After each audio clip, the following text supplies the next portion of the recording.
When did you realize your friends were actually fake friends? Finding out they have an inner circle group chat but I'm the only one not in it. When my phone got stolen and I lost their phone numbers. Mine stayed the same, but we just never talked again. One friend stopped replying to my texts right after we graduated from college. Like the same week we graduated. So, I was pretty much just a study buddy that they kept close to keep me helping them. I wouldn't say I have fake friends, but I am definitely the periphery friend.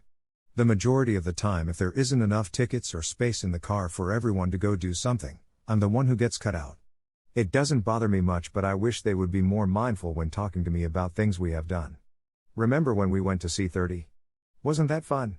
Well, no, because I wasn't invited. In those situations it usually gets awkward, or they say, hey, we would have invited you if we had the tickets, space, etc. I also experienced this with the friend group I grew up with. There was no single awful event. Just got tired of being on the periphery and being an afterthought, even though when we were actually together you'd swear we were all family. Finally decided to just cut it all out and move on after my absolute closest friend, who I've known since I was 8, handed me a wedding invitation for a wedding that was planned for a year and now it was like 2 weeks away. He tells me hotel is almost fully booked, so call soon if you plan on staying overnight. That was the most I've ever felt like a complete and total afterthought. Went to the wedding for the ceremony and one last show of effort for the friendship, but at this point I felt so uncomfortable and alienated. I knew they just weren't my people anymore and I had to get on without them. Even though when we were actually together you'd swear we were all family. Exactly how it is in my group too. In the moment, things feel awesome, but at the end of the day, you realize that you'll always be a periphery friend, which is a shitty feeling. What did you do after you cut ties with them? After I cut ties, I just let time do its thing. Haven't heard from any of those people in over 2 years. It's honestly been nothing but a big positive. Rather than holding on to a group of people who made time for me twice a year if I was lucky and constantly holding feelings of rejection and self-doubt, I just moved on and focused my energy on way better people. I actually feel like an active participant in all of my friendships now. How do you find better people as an adult? I'm 22 and kinda spent all of my childhood and adolescence on the periphery, for a few reasons. Do you have any advice? Amused. Hobby groups. Whether you want to do something geeky like Magic the Gathering or D&D, or book clubs, or local sports leagues, or bird watching, there's literally hundreds of hobbies to get involved in. Just requires leaving your comfort zone once or twice a week, and after a few months you'll have a bunch of friends. As long as you choose hobbies you're interested in, you're gonna meet people with the same interests as you. I was super lonely after graduating college 8 years ago. After a few months went to a game shop and started getting involved in MTG. 8 years later, I've got about 8 very close friends and another 10-12 or so who I'm happy to take road trips with, barbecue with, go out to dinner with. Board games are another great hobby. Not talking awful things like Monopoly, there are hundreds of excellent modern board games. I was invited to the bachelorette party for one of the friends in this group. While at the party, I figured out that I was the only person not invited to the wedding. I had been invited to the party because they needed another person to chip in for expenses. What kind of human scum does that? It's amazing what people will do to get what they want because they deserve a perfect wedding experience. After my divorce, we were couples friends, not individually. My wife and I separated and she got the majority of our friends. Almost nobody checked in on me to see how I was doing. Then we decided to work it out and stay together, and now there's a whole list of people's birthdays I don't have to remember. That's an inspiring sentence. Now there's a whole list of people's birthdays I don't have to remember. Thanks. This was quite a few years ago. My ex and I were really friendly with another couple. Did a ton of stuff together. Then they moved, not far, and fairly shortly after my ex and I separated. They hung out with me for a few months but then stopped calling. A few years later, I ran into both of them at a race, an ultramarathon, and they both pretended like they didn't know me. That was actually a really painful moment. I just posted something similar. When I was married, we were in a friend group with 3 other couples on our street. My ex cheated and we divorced. The group kept inviting both of us to the same events because they didn't want to pick sides. I moved out of the neighborhood and realized they were proximity friends, not real friends. That hurt. A lot. I've actually come to accept that proximity friends are still a type of friend. A friend for life is a rare thing, and it's okay that not every friend you ever make will last forever. The group made plans to meet and hang out. I was getting ready in the salon.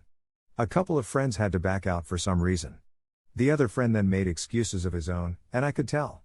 I tried cajoling him and offer ways for him to go, but he basically decided to cancel the entire group meetup. It was my birthday. Same thing happened to me on my 21st birthday. All my friends made up excuses why they couldn't come. Then the 3 friends that did met some guys, and we went back to their house and awkwardly sat around. Happened again for my 25th birthday. I had moved across the country and found new friends, but they all bailed at the last minute.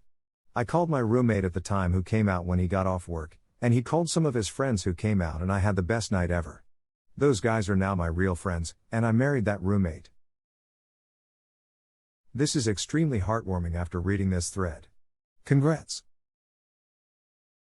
Yay, the second half really put a smile on my face. Congrats indeed. When I realized I was the one always calling. Then I stopped and friends disappeared. I only have one exception to this rule, as I know my friend is a reactive texter and has got a lot on his mind at all times: PTSD, anxiety, depression and such. I check in on him regularly and I don't mind him being AWOL for a while. Has come through for me and has a good man. The rest can duck off. I am that kind of person, and you're a good friend. I'm the same. I almost never reach out to others, not because I don't care, but because of a ton of stuff going on in my head all the time, as well as some stupid shit in my childhood that shaped who I am now. I do try to check in. I do care about people and my friends and want them to be happy and healthy. It's just that I can't always remember on a daily basis, you know. It's something I work on and acknowledge and am vocal about with friends. I apologize for not being consistent with reaching out. Once high school ended, I heard about all the rumors they made up about me. When they stopped contacting me when I stopped drinking. I feel this. Used to have countless friends. Went out all the time. Lost control of myself and quit. Friends stopped calling. Now I'm a weird eccentric who hangs out in the woods in all my free time. Things are better this way. I have a couple friends who stuck around and the girl of my dreams. That's all I need. When you stop going to the bar, you no longer exist to those who live that life. It messed with my head for a while, but I get it now. I stopped smoking weed and they stopped coming round. Edit, that's a load of upvotes. I'm sorry so many of you seem to have had similar experiences. You'll make new friends if you haven't already. To the people saying Therese nothing wrong with this, then I'd like to respectfully disagree. These were people I considered close friends. It wasn't just some guys and gals I shared a hobby with. Please don't be so quick to judge when you have very little context. This is a lesson that every smoker learns after a while. Some friends are only friends that you smoke with. A good rule of thumb is to do things together where you're not smoking. If that works, then you are probably real friends and not just together for smoking. I have a friend who I once did practically nothing sober with. We always drank and/or smoked pot. He landed himself in some trouble with a DUI and did an enormous life 180. He has been 100% sober off of everything for about 2 years now, and we're all extremely proud of what he's done in that time. Instead of smoking pot and drinking, we chose to do outdoor hobbies and work out instead. Our friendship survived the end of getting drunk high together, and it makes me super happy. Whenever we were supposed to hang out, something came up, and that something was hanging out with other mutual friends. Yes. My best friend in high school used to do this to me all the time. On Wednesday, it'd ask if she wanted to see a movie Friday night. She'd always say maybe, if I can get out of doing whatever with my parents. Come Monday, I'd hear her talking about how great the movie was.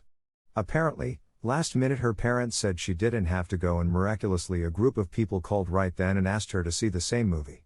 She'd always say, I figured you made other plans, when I confronted her about it. In reality, she'd just wait to see what the better option was and pick on Friday. God, that pissed me off.